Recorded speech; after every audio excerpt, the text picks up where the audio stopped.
પપ્પા આજે ઓફિસ નહીં આવે ને? નહીં. ના જ આવે ને તારા લીધે. કેમ મારા લીધે? આપણે કામ જ એવું કર્યું છે તો ક્યાંથી આવવાના? સરસ. જાણે તમે તો કંઈ કર્યું જ નથી. તમે તો દૂધના ધોયેલા રહ્યા ને. ઓહ, સવારની માથાકૂટ તારા હિસાબે થઈ. મારા હિસાબે નહોતી થઈ. હા, તમે જ પપ્પા ઉપર હાથ ઉપાડવાની વાતો કરતા હતા. તો મારે તો મેં તો લાફો ખાઈ લીધો ને. હા, તો એટલે પપ્પાનું મૂડ નહીં હોય, બાકી મારે પણ ખાવો પડત ને. તું દૂર હતો એટલે બચી ગયો. તને તો ઓફિસ આવીને મારશે. તમને તો એ જ જોઈએ છે ને કે તમારી સાથે સાથે મને પણ માર પડે. વાતો કરો છો. અમારા કરતાં પણ તમે વધારે બોલો છો પપ્પા સામે. તું ઓછું બોલે છે? હા, બોલવામાં કઈ બાકી નથી મૂકતો તું પણ. શું વધારે બોલ્યો? તમારા કરતાં તો ઓછું જ બોલું છું. બોલ્યો. હા, આ મને તારો ઈરાદો ખબર પડી ગઈ છે. શું ખબર પડી ગઈ છે તમને મારા ઈરાદાની? એ જ કે તારે જલ્દી છે ને આ પપ્પાને તારી તરફ કરી લેવા છે અને મારી વિરુદ્ધ ભડકાવીને આ બધી મિલકત, ફેક્ટરી, મકાન બધું તારા નામે કરાવી નાખવું છે. ભાઈ, હું એવો છે ને હરામી માણસ નથી કે પપ્પાને મારી તરફ કરી અને આ બધી પ્રોપર્ટી મારા નામે કરી લઉં. મારે તો પહેલેથી એ જ ઈરાદો છે કે પપ્પાની પ્રોપર્ટીમાં બંને ભાઈઓનો સરખો હિસ્સો. હા, દેખાવ માટે સારું કહેવાય અને બોલવામાં પણ સારું લાગે, પણ જ્યારે આપવાનું થાય ને ત્યારે તકલીફ પડે જીવનમાં. અને તને એવું જ થઈ રહ્યું છે. કારણ કે જો તારે કંઈ બોલવું જ હોત તો પપ્પાને તું વધારે બે શબ્દ કહી શકતો હતો, પણ પપ્પા માટે તું સારો થવાનો કોશિશ કરે છે પણ તું થઈ નહીં શકે. જો ભાઈ, સવારમાં જ્યારે આપણી અને પપ્પા વચ્ચે જે બોલાચાલી થઈ ને ત્યારે તમે બોલ્યા છો એમ હું પણ બોલ્યો જ છું. મેં કાંઈ પપ્પાની તરફદારી નથી કરી. હા, તો હું જોઉં છું કે આ વાતનો અંત ક્યાં આવે છે. અને જો તું એવું જ ઈચ્છતો હોઈશ ને તો સાંભળ, હવે ઘરે જઈને તું જ પપ્પાને કહીશ કે અમે લોકો જુદા થવા માંગીએ છીએ. એટલે કંઈ વાંધો નહીં. જો તમને એવું લાગતું જ હોય, તમને મારા પર વિશ્વાસ ના જ હોય ને, તો હવે હું જ કહીશ પપ્પાને કે અમારે લોકોને અલગ થવું છે. અને આમ પણ મેં તો છે ને મારો ધંધો પણ વિચારી જ રાખ્યો છે. આ તો અહીંયા ક્યાં બાકી મૂક્યો છે? મેં પણ વિચારી જ રાખ્યો છે. પૈસા જેવા મારા હાથમાં આવે ને એટલે નવો બિઝનેસ શરૂ કરી દઈશ. હા, તે કયો બિઝનેસ કરવો છે જરાક જાણી શકું હું? Import export. હા, મારે પણ એ જ કરવાનો છે. તમે ક્યાંથી ઇમ્પોર્ટ એક્સપોર્ટનો ધંધો કરવાની વાત કરો છો? વાહ, કેમ? તું એક જ વિચારી શકે? તું એક જ આપણા મેનેજર સાથે વાત કરીને બધું નક્કી કરી શકે?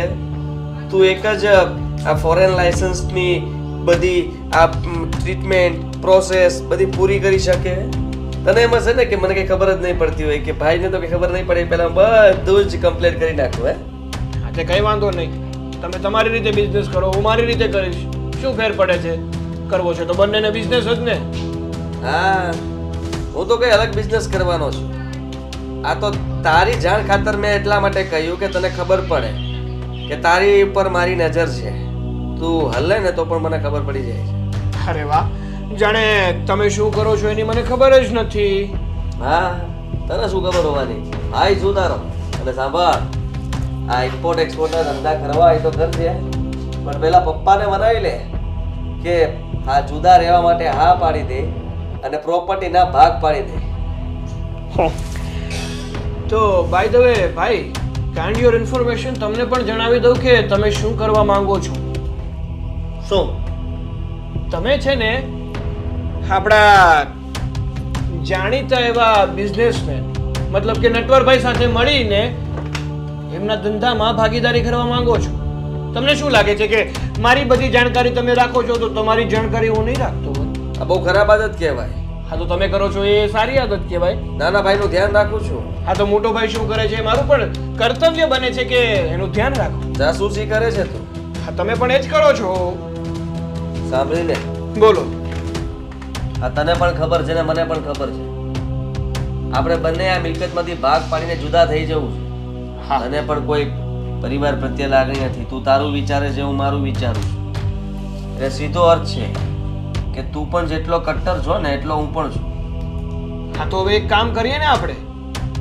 જો બંનેનો મકસદ એક છે, બંનેની મંજિલ એક છે, તો એ બંને મળીને જ કામ કરીએ.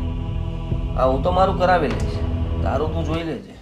પછી બોલતા બોલતા ફરી ન જતો કે પપ્પા ભાઈએ મને કીધું તું. નહીં ફરું, જરા પણ નહીં ફરું. પણ તમે તમારી વાત ઉપર મક્કમ રહેજો, પછી મને ના કહેતા. કામ કરતા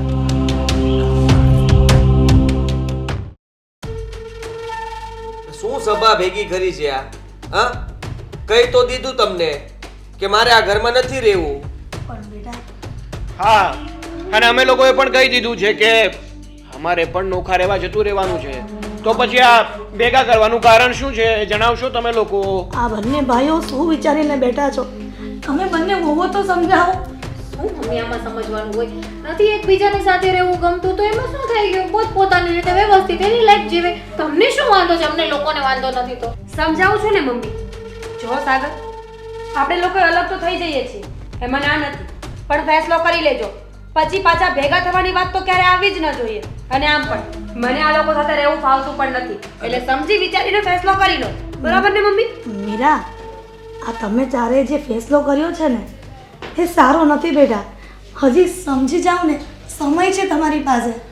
અને આવી રીતના માવતરથી એકલા રહેવું એ તો કેવી રીતના શક્ય બને? અરે એકલા રહેવાનું કોણ કહે છે તમને? હા, આ જતા રહ્યો ને સાગરની ભેગા, અને સાગરને કઈ આ ઘર છોડીને ન જવું હોય તો કઈ વાંધો નહીં. તમે લોકો બધા તમારી સગવડતા કરી નાખો અને બહાર જતા રહ્યો. અહીંયા ન ફાવતું હોય તમે લોકો અહીંયા રહેશું આ ઘરમાં. કેમ ભાઈ, કેમ આવું બોલો છો તમે? હા, મમ્મી પપ્પાને મારી સાથે રાખવાની કેમ વાત કરો છો? તમે રાખો ને મમ્મી પપ્પાને તમારી સાથે, અને તમારે આ ઘરમાં રહેવું ન હોય તો નીકળી જાઓ તમે બધા. અમે રહીશું. મને સ્વભાવ જ નથી ગમતો. પપ્પાનો સ્વભાવ તો બિલકુલ નથી ગમતો, કારણ કે વાત વાતમાં ટક કર્યા કરે અને મને છે ને પોસાતું નથી. હા, તો અમને પોસાય છે, અમને પણ નથી પોસાતું. બરાબર? મોટા તમે છો, તમારી જવાબદારી હોય માવતરને સાચવવાની. વીરા. લો, આ તો હાલી નીકળ્યા કે તમે રાખો. મીરા, ઈ તારા જેઠ છે, થોડીક મર્યાદામાં રહીને વાત કર. અને રહી વાત મમ્મી પપ્પાને ભેગા રાખવાની, તો એમાં શું મોટી વાત છે? એના માટે એક રસ્તા હોય એને આધી. આપણે એક કામ કરી, 2 મહિના મમ્મી પપ્પા તમારા લોકો ભેગા રહેશે અને 2 મહિના મમ્મી પપ્પા અમારા ભેગા રહેશે. એટલે કાજલ, હા શું માવતરના વારા? 2 મહિના આના ઘરે, 2 મહિના આના ઘરે. દીકરાઓ નાના હોય ને ત્યારે તો માવતર વારા નથી કાઢતા કે 2 દિવસ હું સાચવીશ, 2 દિવસ આ સાચવશે, 2 દિવસ પેલો સાચવશે. ત્યારે અમે વારા વર્તારા કર્યા હોત તો તમે લોકો મોટા ન થયા હોત આવી રીતના. ભણાવ્યા ગણાવ્યા એનું શું?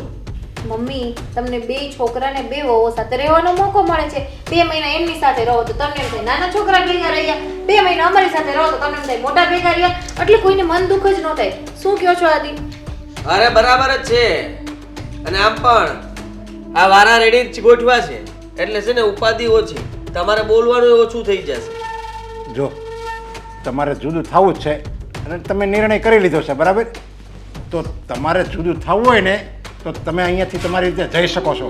તમારી વ્યવસ્થા તમે બે કરો, એટલે? હું કાંઈ વ્યવસ્થા નહીં કરું.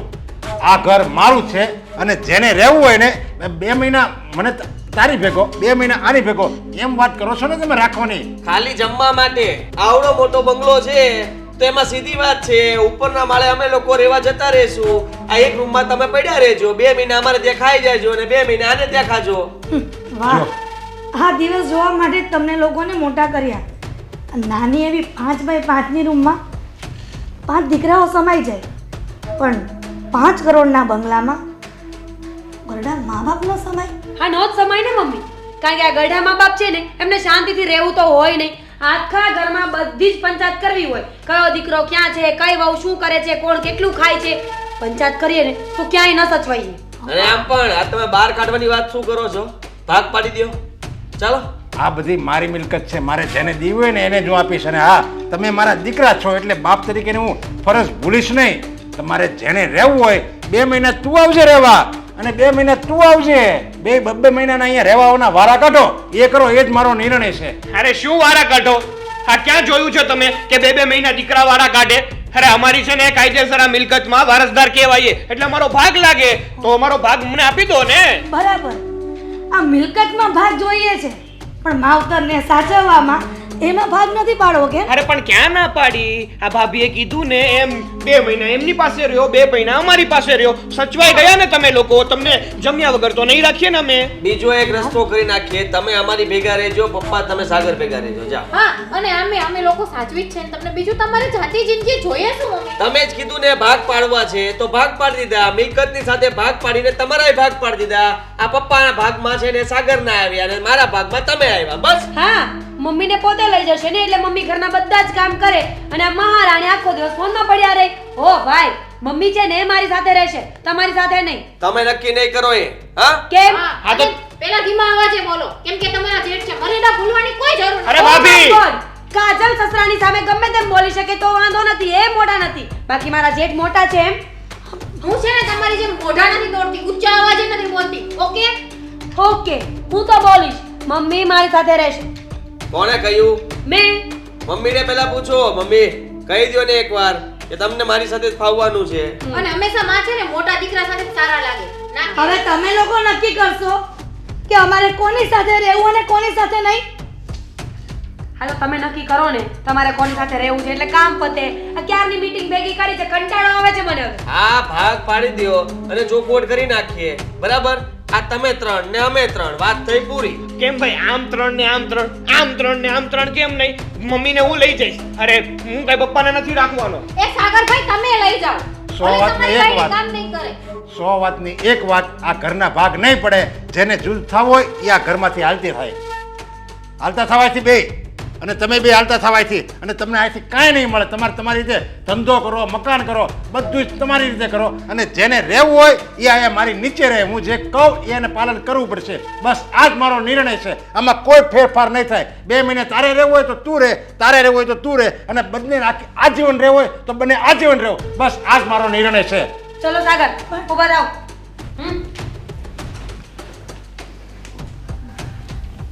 આપણે અહીંયા બેસીને શું કરશું? મંજીરા વગાડ.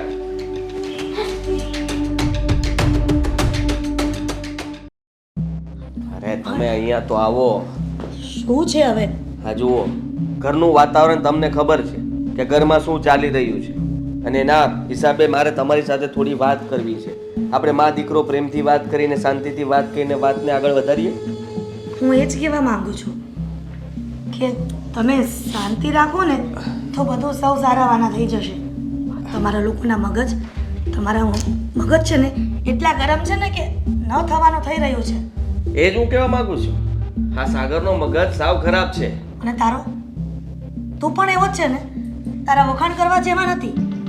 પહેલાં તો મને એમ હતું કે સાગરનો મગજ ભલે ગરમ છે પણ તું તો શાંતિથી નિર્ણય લઈશ ને. તું પણ એના જેવો થઈ ગયો. અરે હું એના જેવો થવું પડ્યું મારે. જરા વિચાર તો કરો. એણે છે ને આ બધી મિલકત એના નામે પચાવી પાડી છે, એટલા માટે આ બધું કરે છે.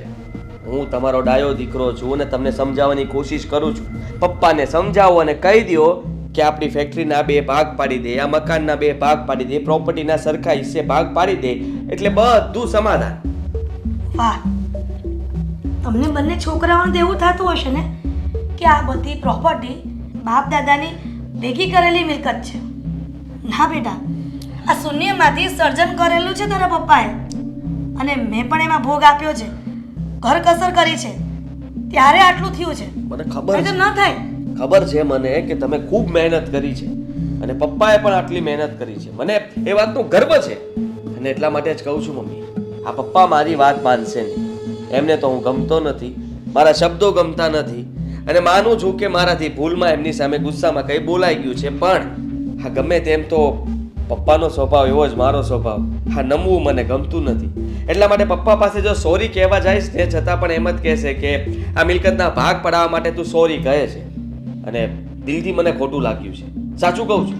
દિલથી મને અફસોસ થયો છે કે તમને અને પપ્પાને અમે લોકોએ દુઃખ આપ્યું, કે તમને ન કહેવાના શબ્દો કહેવાઈ ગયા મારાથી. તો મને માફ કરી દેજો, પણ મારી વાત સાંભળો. આપણી પાસે એક જ રસ્તો છે. આ સાગરની નિયતમાં બહુ ખોટ નથી, માની લઈએ, પણ મીરા વહુની નિયતમાં પૂરેપૂરી ખોટ છે. આ બધું એણે જ ઊભું કર્યું છે. આ ષડયંત્ર, આખું ઘરમાં ઝઘડાઓ ઊભા કરવા, આ બધું એણે ઊભું કરેલું છે. અને એટલા માટે જ કહું છું, ઘરમાં આગળ પણ ઝઘડાઓ થશે અને સંપીને નહીં રહી શકીએ. તું ગમે તે કે, પણ તમને બંનેને 1 રૂપિયો પણ નથી મળવાનો. તમારે જેમ સમજાવવા હોય, જેમ ફોસલાવા હોય એમ ફોસલાવી લો, પણ તમારી મહેનત પર પાણી ફરવાનું છે.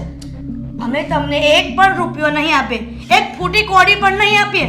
તમારામાં તેવડ હોય ને તો તમે લોકો પણ અમારી જેમ શૂન્યમાંથી સર્જન કરી શકો છો. પછી કહેજો કે કેટલી વિશેષો થાય છે, કેવી રીતના પૈસો કમાવાય છે ને કેવી રીતે પ્રોપર્ટી ઊભી થાય છે. આટલા બધા ઉકળો છો છે ના તમે? શાંતિથી વાત કરે જ તમારો દીકરો તમારી સાથે. હું પણ શાંતિથી જ વાત કરું છું ને બેટા, પણ તમને લોકોને મગજમાં ક્યાં બેસે છે? તમને લોકોને તો મિલકતની પડી છે, તમને લોકોને મા બાપની નથી પડી. કોણે કહ્યું નથી પડી? મને પડી છે. હા, એકવાર તમે ભાગ પાડી દો કા પછી આ છે ને ભાગમાં વારો તારો ન કરતા, એટલે હું માનું છું ત્યાં સુધી તમને બંનેને હું સાચવી લઈશ. બસ આ મારી જવાબદારી. જવાબદારી ભાગ લઈને પછી માવતરને સાચવવાની છે, પણ તારા પપ્પાએ વસિયતમાં એવું લખ્યું છે કે બેમાંથી જે પણ દીકરો સારી રીતે જ્યાં સુધી અમે મરી નહીં ત્યાં સુધી સાચવે ને એની બધી મિલકત રહેશે. પછી આમાં કોઈ વાત જ નથી ને કે કોણ સાચવશે ને કોણ નહીં ને કોને ભાગ આપશું ને બંનેનો ભાગ સરખો રહેશે ને. જરાક વિચાર તો કરો. આવી રીતે નિર્ણય લેશો અને આવું કરશો તો બધા સાચવવાના જ છે. આ મિલકત માટે સાચવશે, અને હું તમને મિલકત માટે નથી સાચવવા માંગતો. અરે તમે ખાલી કાયદેસર રીતે જે ભાગમાં આવતું હોય એ મને આપી દો તો હું તો તમને સાચી દાનતથી સાચવવા માંગુ છું. વાહ રે વાહ બેટા, આ તમે અમને મોટા કર્યા છે કે અમે તમને? એ જ મારા મગજમાં નથી આવતું કોઈક વાર. સાંભળો, તમારે લોકોને ઘર છોડીને જવું હોય તો જઈ શકો છો, પણ ભાગ નહીં મળે અને ઘર છોડીને જાવ ને તો પછી એ વાત સાંભળી લેજો, આજે નનામીને કાંધ આપે ને એ પણ તમે હક છોડી દેશો અને એ પણ હક નહીં મળે. કેવી વાત કરો છો? હા, ક્યાં સુધી પહોંચી ગયા તમને? હું તમને સમજાવવા માટે અહીંયા વાત કરવા માટે લઈને આવ્યો ને તમે તો નનામી સુધી પહોંચી ગયા. અરે ભગવાન કરે એવું કાંઈ ના થાય, અને હું શું કામ એવી ઈચ્છા ધરાવું? અને દીકરાઓ ના આપે કાન તો કોણ આપશે? જરા વિચાર તો કરો. આ હક છીનવતા પહેલા પણ વિચાર કરી લેજો કે તમે તમારા દીકરા સાથે કેવી રીતે વાત કરો છો. અને સાંભળી લ્યો, અત્યાર સુધી પ્રેમથી કહેતો હતો અને સમજાવવાની કોશિશ કરતો હતો, પણ આ કાયદેસર રીતે હું ભાગ લઈને રહીશ. તમને ખબર ના હોય તો તમારે લોકોએ આપવો પણ પડશે. હા, ખોટી મગજમારી ના કરતા અને પપ્પાને સમજાવજો કે જલ્દી માની જાય ભાગ આપવા માટે. એટલે અમે અમારો રસ્તો કરીએ ને તમે તમારો. વાહ, અત્યારના દીકરાઓને પોતાના રસ્તા સૂઝે છે, પણ મા બાપને સાચવવાનું નથી સૂઝતું.